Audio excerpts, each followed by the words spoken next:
Well, well, well, what a fine day to expose yet another travesty of justice in good old Blighty. Welcome back to the channel, where we say the things no one else dares to and make sure to keep both feet firmly in the other camp. And I've got some absolutely infuriating news for you lot.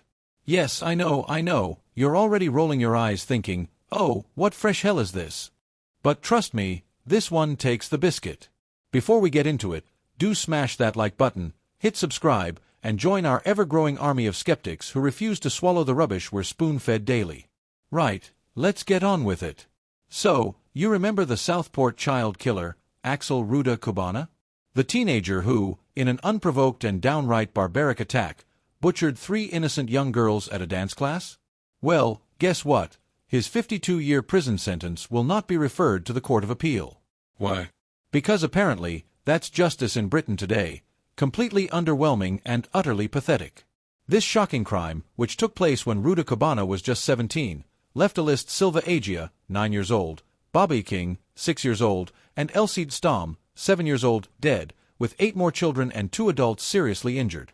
And yet, after public outcry from MPs and victims' families demanding a harsher sentence, the Attorney General Lord Hermer KC has concluded, wait for it, that there is no realistic legal basis for an appeal ***.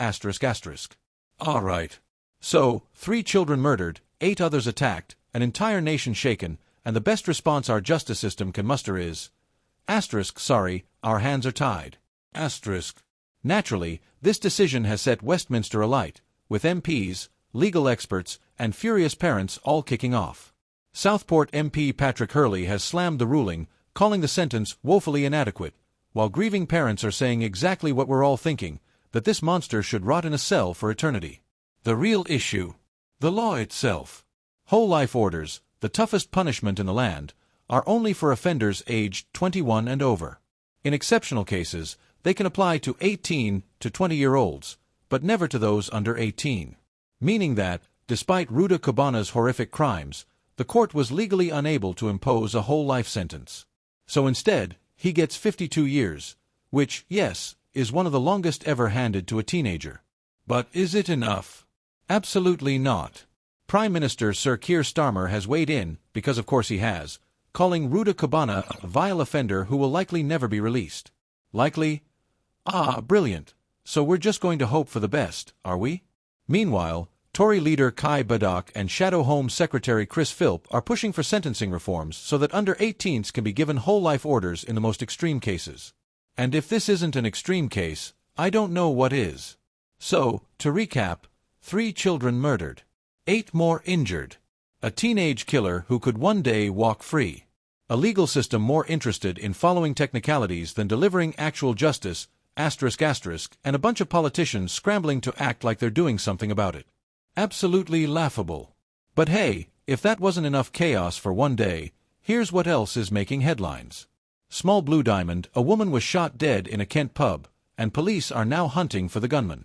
Small Blue Diamond, a man was stabbed in London after setting fire to a religious text, because apparently, free speech now comes with knife wounds.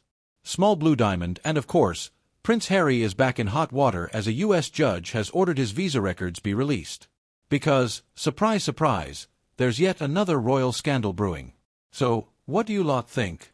Has justice been served, or is this yet another failure of the British legal system? Let me know in the comments.